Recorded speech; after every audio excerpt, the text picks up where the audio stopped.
orang yang memakai kembang kantil itu, minyak pelet kembang kantil itu, ketika ketemu seseorang, maka seseorang itu bisa akan terpesona. Oh, langsung gitu ya? loh, bisa seketika. Seketika. Dan juga yang lebih parah, yang membuat saya pribadi miris adalah minyak pelet ini bisa meningkatkan hasrat seksualitas kepada seseorang. Bisa itu ya? Bisa, Mas. Jadi misalkan nih, ada si Asep lah, kita sebut si Asep pengen ketemuan sama si Siti. Si Asep ini dia memakai nih yang namanya itu tadi, kembang kantil. Ketika ingin berjumpa dengan si Siti, memang ada cara-caranya, cuma saya nggak bisa menyebutkan. Misalkan dia pakai, dioles ya kan di wajah, telapak tangan atau yang lain, dan dibaca mantranya. Ya kan, ada mantranya. Dia ketemu nih sama si Siti. Ketika si Siti memandang wajahnya, maka pelet itu akan mulai bereaksi tuh. Kodam-kodam dari dukun itu akan mulai bereaksi nih. Gitu loh. Agar apa? Agar si Siti ini terpesona dengan si Asep. Dan ketika si Siti ini udah mulai kena jebakannya, udah dalam zona nyamannya, ya kan, perangkap. ada salah satu ajiannya itu, ketika si Asep itu nanti menggerak-gerakkan tangannya seperti ini, itu hasrat seksualitas dari si Siti itu bisa meningkat. Sesingkat itu ya? Iya, makanya berbahaya. Makanya kita mungkin sekarang bisa melihat banyak kasus-kasus, ya kan, hubungan badan di luar nikah. Iya, betul. Karena salah satunya bisa terjadi karena, lagi mohon maaf, susuk itu, orang yang memasang susuk, maka ketika dia nazak, ketika dia sakaratul maut, maka matinya akan susah. Tuh.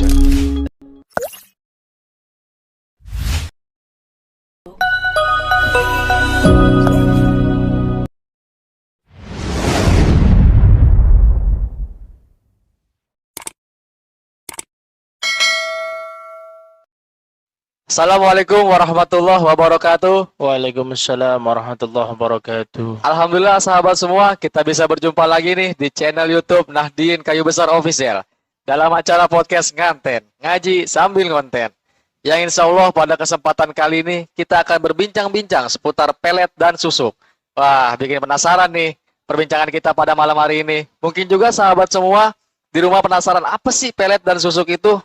Makanya nggak usah lama-lama, mari kita sambut narasumber kita pada malam hari ini, yakni Bapak Ustadz Zaitur Rahman selaku Ketua Tanfidiyah NU Kayu Besar dan sebagai praktisi Jamiah Ruqyah Aswaja An-Nahdiyah. Mari kita sambut narasumber kita. Assalamualaikum Ustadz. Waalaikumsalam warahmatullahi. Gimana kabarnya Ustadz, sehat? Alhamdulillah Mas, sehat Mas. Gimana tadi perjalanan? Ya lumayan, alhamdulillah, berkah hujan. Masya Allah, Alhamdulillah. Baik Tat, ingin mungkin pada kesempatan kali ini kita akan melanjutkan perbincangan seputar ruqyah ya Tat. Insya Allah. Khususnya kasus pelet dan susuk. Pelet apa nih? Pelet ikan? Pelet, ya itu Tat. Insya Allah, bismillah. Yuk, nggak usah lama-lama, mari kita mulai perbincangan kita pada malam hari ini. Namun sebelum kita mulai, jangan lupa bagi sahabat semua untuk terus dukung channel YouTube Nahdien Kayu Besar Official dan Instagram Nahdien Official dengan cara subscribe, follow, like, and comment. Dan bagikan videonya agar bermanfaat bagi yang lain. Ayo nggak usah lama-lama, mari kita mulai perbincangan kita. Baik Tat, pertanyaan pertama mengenai pelet. Pelet itu apa sih Tat? Dan juga gimana cara kerjanya? Kok bisa seseorang sampai terkena pelet? Ya, baik, terima kasih. Jadi pelet itu adalah salah satu bagian dari kasus sihir. Dia masuknya itu dalam kasus sihir-sihir mahabbah, sihir-sihir percintaan. Cuma kalau orang kita, masyarakat kita itu menyebutnya dengan pelet. Dan juga pelet itu macam-macam lah, banyaknya gitu kan, ragamnya banyak banget. Dan cara kerja pelet itu gimana? Jadi cara kerja pelet adalah dia menggunakan khodam-khodam dari para dukun, ya kan, untuk mengganggu seseorang agar selalu terngiang-ngiang, teringat-ingat wajah orang yang memeletnya. Dan itu bisa terjadi karena psikisnya atau alam bawah sadarnya itu yang pertama lemah. Yang kedua yang udah jelas karena dia mungkin ibadahnya jauh dari Allah Subhanahu Wa wa ta'ala. taala. Tuh, jadi pengertian dasarnya seperti itulah. Gitu loh. Oh, jadi seperti itu ya, Tat. Ya. Emang pelet itu ada berapa macam ya, Tat? Terus siapa Mm-mm. saja sih yang bisa kena pelet? Apakah cowok atau cewek atau gimana, Ustadz? Ya, jadi kalau pelet itu macamnya banyak banget kan. Yang udah familiar aja lah, yang Ah. masyarakat kita mungkin tahu, bahkan Rama juga mungkin tahu. Ah. Yang pertama adalah kita sering pernah dengar nggak yang namanya semar mesem? Oh, pernah itu. Pernah Iya, dengar smart bahkan mesem kamu tuh. lakuin ya. Janganlah, jangan sampai. Jadi Iya, ada iya. semar mesem, ada jaran goyang, ada bulu perindu, asal jangan bulu ketek nih. Bulu ketek mah nggak mempan. Waduh, nggak mempan itu. Ada juga mani gajah. Ah. Bahkan saya pernah menjumpai ada minyak pelet itu namanya kembang kantil. Kembang kantil. Kembang kantil itu minyaknya itu segini, Oh. ya kan? Dan juga cara kerjanya Ah, untuk kena ke target ini sangat luar biasa. Mungkin kalau dahsyat. semar mesem itu mungkin ada rapalan-rapalan yang harus dibaca setiap malam yang ditunjukkan untuk targetnya. Ah. Tapi kalau kembang kantil ini enggak. Jadi orang yang memakai kembang kantil itu, minyak pelet kembang kantil, itu ketika ketemu seseorang, maka seseorang itu bisa akan terpesona. Oh, langsung Gitu ya? loh. Bisa seketika. Seketika. Dan juga yang lebih parah, yang membuat saya pribadi miris, adalah minyak pelet ini bisa meningkatkan hasrat seksualitas kepada Oh. seseorang. Bisa itu ya? Bisa, Mas. Jadi misalkan nih, ada si Asep lah, kita sebut si Asep pengen ketemuan sama si Siti. Ah. Si Asep ini dia memakai nih yang namanya itu tadi kembang kantil. Ketika ingin berjumpa dengan si Siti, memang ada cara-caranya, cuma saya nggak bisa menyebutkan. Misalkan dia pakai dioles, ya kan, di wajah, telapak tangan atau yang lain, dan dibaca mantranya. Ya kan, ada mantranya, dia ketemu nih sama si Siti. Ketika si Siti memandang wajahnya, Oh. maka pelet itu akan mulai bereaksi tuh. Kodam-kodam dari dukun itu akan mulai bereaksi nih. Gitu loh. Agar apa? Agar si Siti ini terpesona dengan si Terpesona. Asep.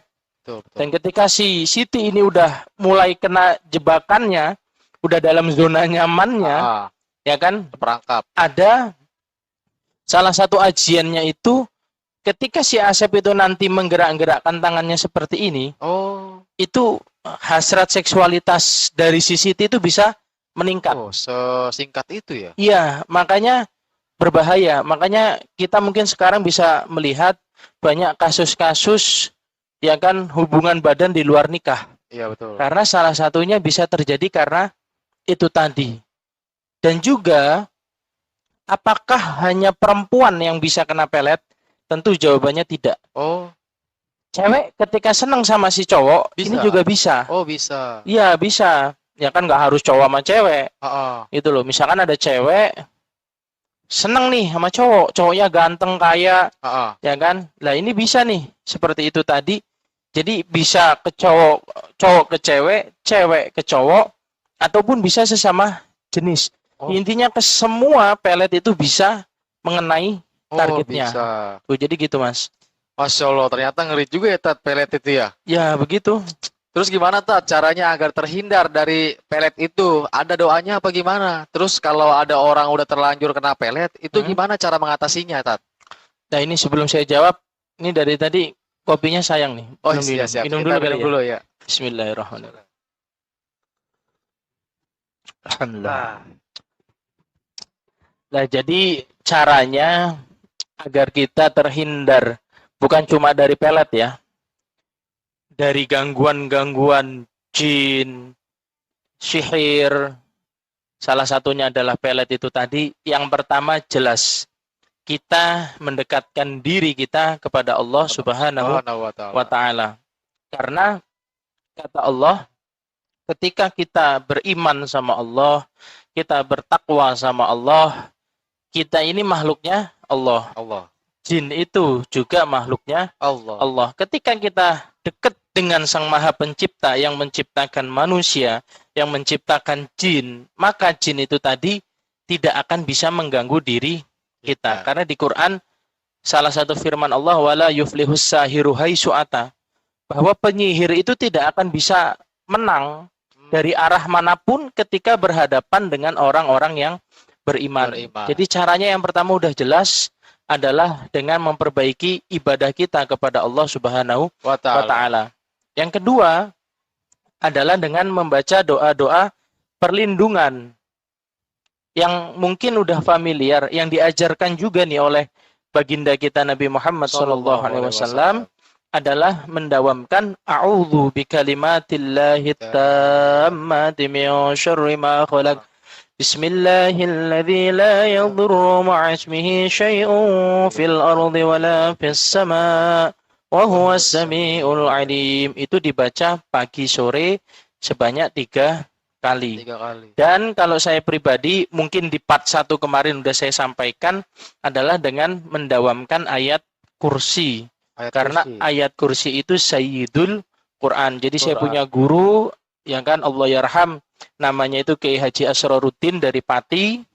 Beliau mengijazahkan ayat kursi itu tadi. Beliau berkata ketika saya sowan ke beliau, sopo wonge sing duweni amalan ayat kursi, siapa orangnya yang memiliki amalan ayat kursi, maka dia akan dilindungi dari gangguan jin. Baik itu jin itu sendiri ataupun dengan kasus-kasus sihir atau santet dan pelet. Caranya gimana?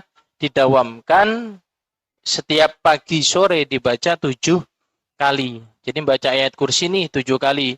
Ya kan, Allahu la ilaha illa huwal hayyul qayyum sampai akhir.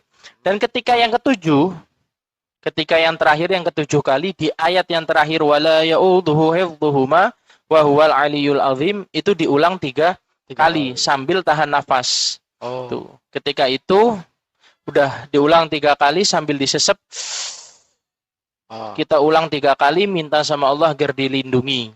Dan yang kedua, ada ijazah juga dari guru saya, yaitu beliau Romo Kiai Haji Mu'ad Thohir. Beliau mengijazahkan setiap ba'da sholat itu dibaca ayat kursi sebanyak 7 kali. 7 kali. Ketika sudah baca 7 kali, itu kita tiup, yang pertama adalah ke kanan. Bismillahirrahmanirrahim. Kanan. Bismillahirrahmanirrahim. Ke kiri. Ke depan, ke belakang, ke atas, ke bawah. Ke bawah.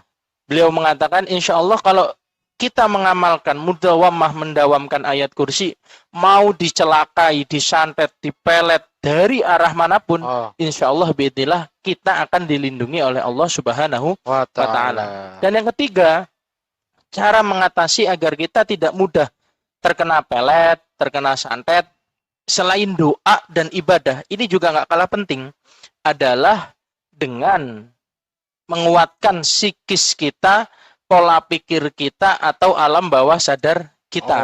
Karena beda, Ram. Orang ketika dia psikisnya lemah itu apa? Sering ngelamun. Ya kan? Sering galau. Yang kalau Rama mungkin ngelamun kalau tanggal tua. Betul sekali, Ustaz. Ya kan? Tapi kalau tanggal muda nggak mungkin ngelamun. Tuh, jadi begitu tuh. Sering ngelamun. Ya kan? Akhirnya kalau ngelamun apa? Dia goflah, dia lalai kepada Allah. Disitulah celah setan, celah jin, atau energi-energi khodam itu tadi masuk ke tubuh seseorang itu. Yang kedua adalah sering marah. Tuh, alam bawah sadarnya itu dia gampang marah. Bahkan kan jelas kata Nabi, wa ghadhabu minasy syaitan. Syaitannya yang di sini. Syaitan nunjuk saya nih. Itu kata Nabi, wa ghadhabu minasy syaitan, bahwasanya marah itu datangnya dari setan. Tuh, jadi intinya selain doa dan ibadah adalah menguatkan mindset alam bawah sadar kita. Karena kan kata Allah di hadis qudshinya itu kan, ana inda dzanni abdi bi. Saya itu tergantung apa yang difikirkan oleh hambaku. Kalau kita berpikir, enggak, insya Allah saya sehat, insya Allah akan sehat. Tapi misalkan kamu nih, di rumah tengah malam, tiba-tiba ada yang gelodak gitu kan. Wah, ini langsung mikir, wah aduh gue disantet ya gitu ya. Ya kan? Ya maka nanti akan dijawab seperti itu, karena ucapan adalah doa. Tuh, padahal jatuh itu piring jatuh karena apa? Ada tikus lewat. Tapi mikirnya jin yang disalahin. Nah, ini harus dibenahi nih. Nah, terus gimana kalau orang itu udah kena santet atau kena pelet, adalah yang pertama itu mendekatkan diri kepada Allah, Subhanahu wa Ta'ala. Yang kedua adalah dengan melakukan ruqyah mandiri. Ruqyah. Jadi ruqyah itu bisa secara mandiri. Rama juga bisa meruqyah diri sendiri tanpa datang ke praktisi ruqyah. Tapi, lah ini saya bocorin juga nih. Ini ilmu dari JRA, dari Jam'iyah Ruqyah Aswaja. Gimana caranya kita mendeteksi diri kita, keluarga kita, atau tempat tinggal kita dari gangguan gaib. Ini nggak perlu yang kayak viral-viral. Saya mencium aroma durian, ini nggak perlu. Caranya adalah dengan al-muwaddatain, yaitu dengan membaca al-falaq an-nas. Jadi caranya begini nih. Cara mendeteksi rumah kita, diri kita, keluarga kita ini kena santet apa enggak, kena pelet apa enggak, itu simpel Mas. Jadi guru saya Gus Alam Aluddin Siddiqi, Gus Ama itu mengajarkan adalah kita wudhu yang pertama. Wudhu. Ya kan, setelah berwudhu kita madhab kiblat, khusyuk minta sama Allah. Terus posisi tangan kiri ini ke bawah, yang tangan ke atas, yang tangan kanan ini ke atas. Terbuka ya. Syaratnya itu cuma yakin minta jawaban, minta pertolongan sama Allah. Ini kalau di JRA disebutnya swab gangguan gaib. Swab gangguan gaib. Ya, jadi caranya begini, untuk mendeteksi diri kita, anak istri kita, keluarga kita, usaha kita, ini kena gangguan jin, santet, atau pelet, atau yang lainnya apa enggak. Itu caranya begitu. Jadi dengan madhab kiblat, pejamkan mata, tunjukkan kepala, kita membaca. Ini bacanya saya praktekin ya. Iya. Jadi bacanya adalah A'udzubillahi minasyaitonirrajim. Bismillahirrahmanirrahim. Alhamdulillahirabbil alamin. Allahumma sholli ala sayyidina Muhammad wa ala ali sayyidina Muhammad. Bagusnya itu membaca sholawat Ibrahimiyah yang di sholat itu loh. Sampai innaka hamidum majid. Tapi kalau nggak hafal, setidaknya baca Allahumma sholli ala sayyidina Muhammad wa ala ali sayyidina Muhammad. Kemudian membaca Al-Falaq An-Nas. Bismillahirrahmanirrahim. Qul a'udzu birabbil falaq min syarri ma khalaq sampai akhir. Terus membaca surat An-Nas. Bismillahirrahmanirrahim. Qul a'udzu birabbin nas, malikin nas, ilahin nas ila akhir. Kemudian ketika sudah membaca Al-Falaq An-Nas, itu pejamkan mata berdoa. Intinya nyambung hatinya kepada Allah Subhanahu wa Ta'ala. Jadi minta, ya Allah, apabila di dalam tubuh hamba, anak istri keluarga hamba, tempat tinggal atau usaha hamba terindikasi gangguan gaib, maka hamba mohon tunjukkanlah, tampakkanlah, rasakanlah letak gangguan tersebut kepada diri hamba. Tunjukkan ya Allah, tunjukkan ya Allah. Lah disinilah kita nyambung, yakin sama Allah, minta pertolongan. Terus ditutup amin ya rabbal alamin, ditutup dengan 2 surat Yasin ayat terakhir. Innama amruhu idza arada syai'an ay yaqula lahu kun fayakun. Fasubhanalladzi biyadihi malakutu kulli syai'in wa ilaihi turja'un. Nah, itu pejamkan mata, tangan ini angkat sedikit ke atas. Yang pertama kita niat mendeteksi diri kita, anak istri keluarga kita. Biasanya kalau di tubuh orang itu ada gangguan gaibnya, baik karena pelet, baik karena santet, maka dia akan tertarik sendiri. Mau ngasih tahu ya? Lah, sumbernya di mana nih? Misalkan dia bukulnya medianya itu karena makanan atau minuman, maka dia biasanya akan langsung ketarik ke perut. Dan juga kalau di tempat tinggalnya atau di usahanya, seperti apa itu? Misalkan dia ada gangguan santet atau yang lain, maka tangan ini akan tertarik. Ya kan? Tertuju juga ya. Kita bayangin misalkan usaha kita ada di Kapuk, kebun jahe misalkan. Walaupun jarak jauh, bisa nggak? Insya Allah bisa bedel lah. Bisa. Jadi kita bayangkan kita ada di depan usaha kita. Jikalau di tempat itu ada gangguan gaibnya, maka tangan ini akan ketarik nih. Gitu, kayak ada yang tahu. Ada yang menunjukkan titiknya di mana. Tuh. Biasanya kalau santet, kalau sihir itu identik di depan rumah atau di depan toko. Depan rumah. Tapi kalau jinnya itu jin-jin masuk sendiri atau dia udah bersemayam di situ, biasanya identik di bagian kamar mandi atau di bagian dapur. di Dan bagian tanda-tanda tempat yang terkena sihir, terkena santet di part 1 kan kemarin udah saya terangkan tuh. Tandanya adalah bagian lampu itu ada yang sering putus, ada tanaman yang mati mengering. Dan juga ada kalau dia usaha banyak yang bilang tutup. Kalau secara fisik orang yang terkena santet, kepala pusing, pundak berat, tulang ekornya sakit. Kalau ketempelan, kepala pusing, dadanya sesek, was-was, perutnya sakit. Tuh, itu tandanya. Dan tadi gimana caranya kalau kita terindikasi pelet, terindikasi santet, itu dengan melakukan ruqyah mandiri. Jadi ruqyah mandiri itu sama kita wudhu, ya kan? Kalau itu siapkan kresek. Kenapa? Takutnya reaksinya itu muntah. Tapi nggak harus orang di ruqyah itu muntah, enggak. Gitu loh. Makanya ini juga nih bagi permisa, bagi sahabat-sahabat di rumah semua, ruqyah itu nggak identik dengan kesurupan. Kenapa kok orang awam banyak masyarakat menganggap wah ntar gua ruqyah lu, Kesurupan. ya kan kesurupan. Karena apa? Dia nonton tayangan televisi itu pasti kesurupan. Kenapa kok tayangan-tayangan ruqyah di televisi itu kesurupan? Lah kalau nggak kesurupan nggak laku. Oh iya benar. Ya kan? Masa orang di ruqyah cuma gitu, nggak laku. Tuh. Jadi caranya adalah dengan melakukan ruqyah mandiri. Siapkan kresek, kemudian tempelkan tangan kiri di dada, tangan kanan di perut. Sama bacaannya ta'awud, a'udzubillahi minasyaitonirrajim. Basmalah, bismillahirrahmanirrahim. Hamdalah, alhamdulillahirabbil alamin. Shalawat, Allahumma sholli ala sayyidina Muhammad wa ala ali sayyidina Muhammad.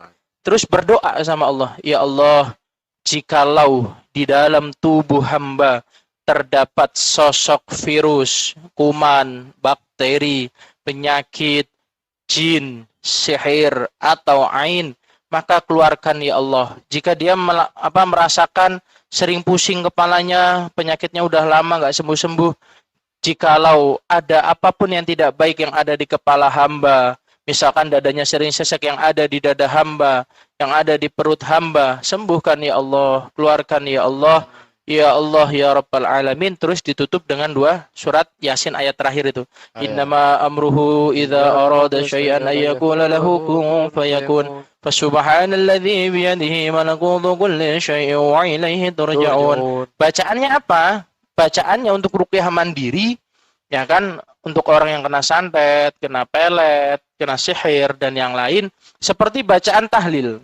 Seperti tahlil. Al-Fatihah, ayat kursi, Al-Ikhlas, Al-Falaq, An-Nas. Udah kita baca nih sambil merem, sambil nunduk. Kalau kita tahlil itu kan lidu'ail arwah, untuk mendoakan arwah keluarga kita yang udah nggak ada, udah meninggal. Ya kan? Kalau itu diniatkan untuk kesembuhan. Jadi misalkan Rama ruqyah mandiri di rumah, ya udah bacanya Al-Fatihah. Bismillahirrahmanirrahim. Ambil dulu sapu-sapu. Alhamdulillahirabbil alamin. Ar-Rahmanir-Rahim. Maliki yaumiddin. Iyyaka na'budu wa iyyaka nasta'in. Terus terus ayat kursi, Al-Ikhlas, Al-Falaq, An-Nas. Biasanya itu belum sampai akhir udah pengen muntah. Kalau udah pengen muntah lagi membaca misalkan nyampe Al-Ikhlas tapi udah pengen muntah, ya udah langsung dimuntahin. Dikeluarin, ya. Gitu loh. Misalkan sampai An-Nas belum ada reaksi, ya kan? Ya udah, kreseknya tadi kita buka, kita angkat. Yang satu tangannya megang kresek, yang satu megang perut.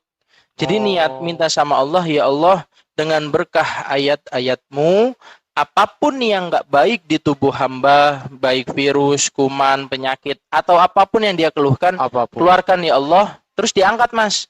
Buka mulutnya, mangap. Ini kresek kan. Terus diangkat. Bismillahi Allahu Akbar. Biasanya muntah itu. Dan jangan takut, muntah itu bukan berarti ada jinnya. Bukan.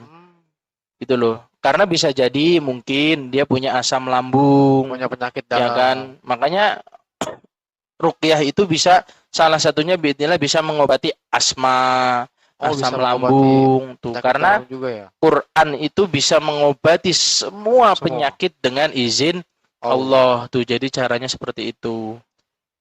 Oke, baik. Itu tadi kan seputar pelet, Ustadz. Iya. Terus kalau susuk itu apa sih, Ustadz? Itu ilmu hitam atau ilmu spiritual atau gimana? Nah, jadi kalau susuk itu gampangnya begini. Sesuatu yang dimasukkan ke dalam tubuh seseorang Ah, dengan maksud tertentu. ada tujuan ya? Iya, ada tujuannya. Biasanya orang masang susuk itu biar terlihat ganteng, Oh iya, Ya terlihat kan? cantik gitu ya. terlihat cantik. Ah, Atau orang masang susuk itu biar kebal. oh bisa kebal. Bisa. Orang masang susuk itu biar kalau dibacok nggak mempan. Ah, Jangan dibacok nggak mempan, tapi nggak makan lapar lah. Nggak ada apa-apanya itu. kadang-kadang itu Ya pelajar kan? tuh ya. Atau orang memasang susuk itu karena untuk kekuatan. Misalkan dia pekerja berat. Oh bisa juga ya. Bisa. Itu makanya banyak saya pernah menjumpai ketika penanganan kasus, mohon maaf ya, kayak pekerja-pekerja berat seperti kuli bangunan dan yang lain itu memakai susuk. Oh punya pakai dia. Karena apa? Biar dia nggak gampang capek. Tuh, Betul, begitu.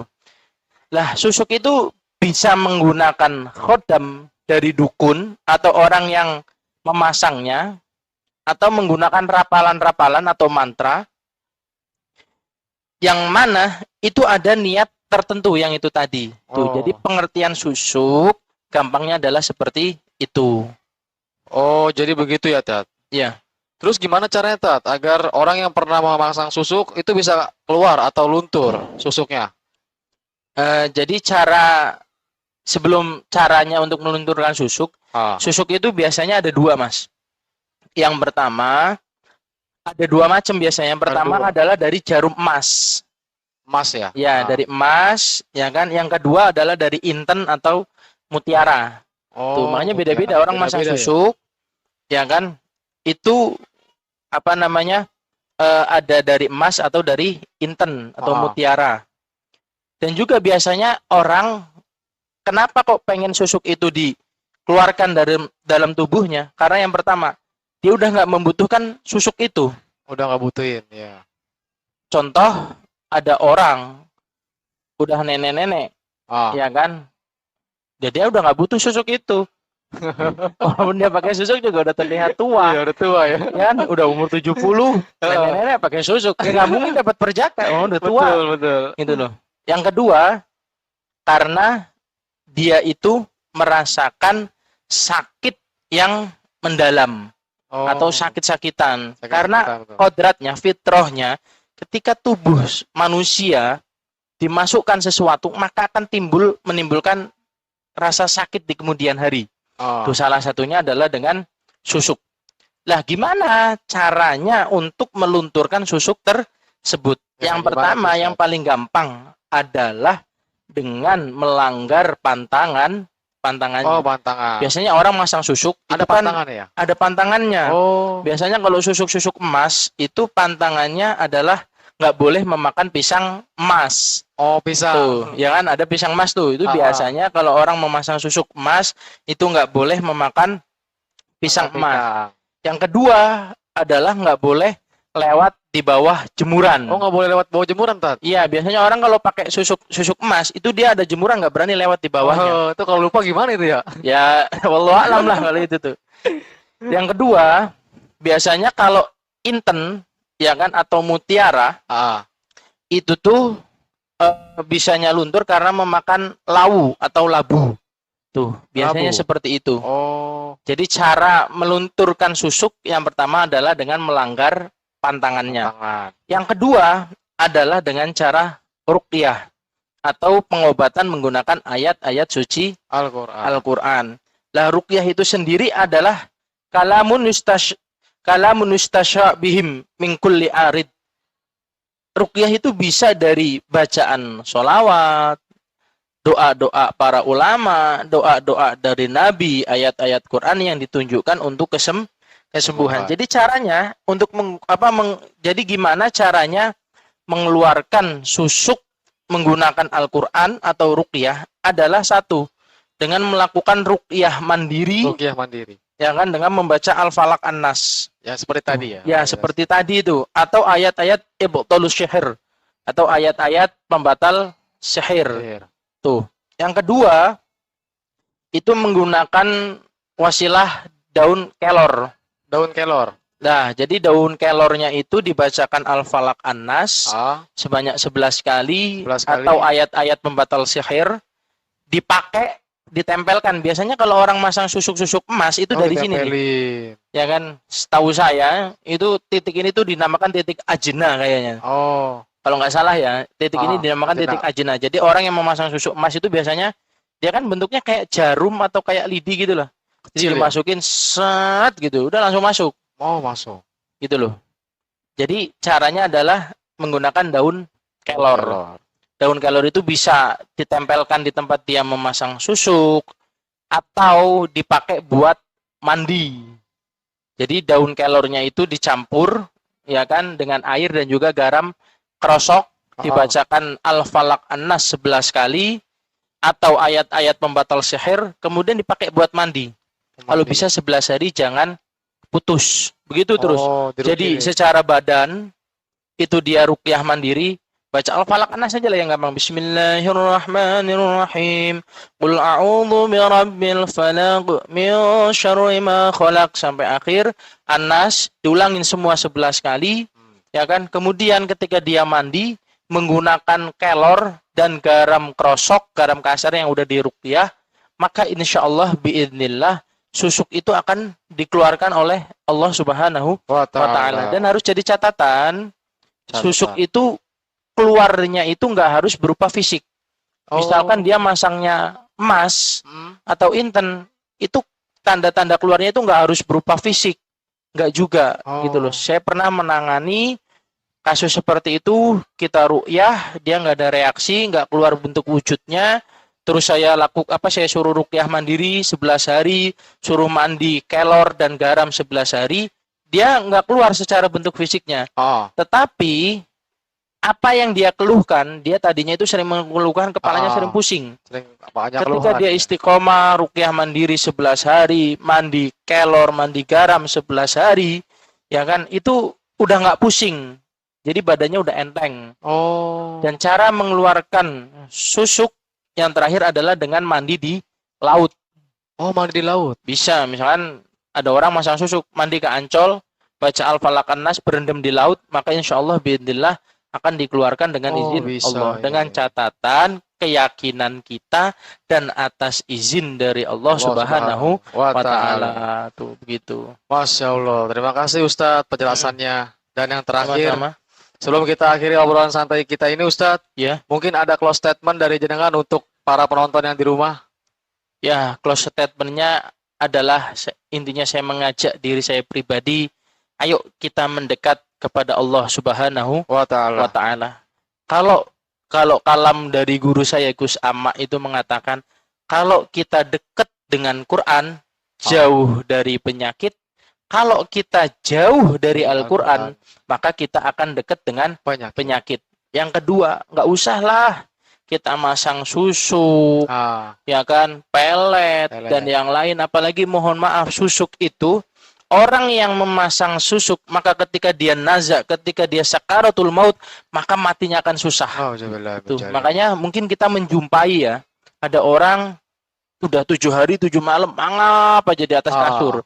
Bisa jadi dia memiliki pegangan atau pernah masang susuk. Janganlah kita menduakan Allah, karena ketika kita memakai susuk, memakai pelet, tandanya apa? Kita menyekutukan Allah Subhanahu wa Ta'ala. Kita nggak bergantung ke Allah, tapi kita bergantung kepada khodam-khodam dari para dukun tersebut. Nggak usah lah. Jadi cowok itu harus gentle, harus pede, gitu loh. Ngapain pakai pelet biar terlihat ganteng lah? Itu mah nggak ada apa-apanya itu. Jadi intinya, ayo, saya ngajak diri saya pribadi dekat ke Allah, perbanyak baca istighfar, Al-Quran dan sholawat, maka insya Allah kita akan selamat, bahagia dunia dan akhirat. Tuh, begitu Mas. Baik, terima kasih Ustadz atas waktu dan ilmunya. Semoga apa yang Ustadz sampaikan bermanfaat, khususnya bagi saya pribadi. Amin, amin ya Allah. Dan umumnya bagi sahabat semua. Dan ayo kita perbaiki ibadah kita, karena seperti yang disampaikan narasumber kita, bahwa jika kita memperbaiki ibadah mendekat diri kepada Allah, maka kita akan selalu dalam lindungannya. Dan jangan lupa dukung terus channel YouTube Nahdien Kayu Besar Official dengan cara subscribe, like, komen, dan share agar bermanfaat bagi yang lain. Saya Rama izin undur diri dan mohon maaf bila ada tutur kata yang kurang berkenan di hati kalian semua. Wallahul muwaffiq ila aqwamit thoriq. Assalamualaikum warahmatullahi wabarakatuh.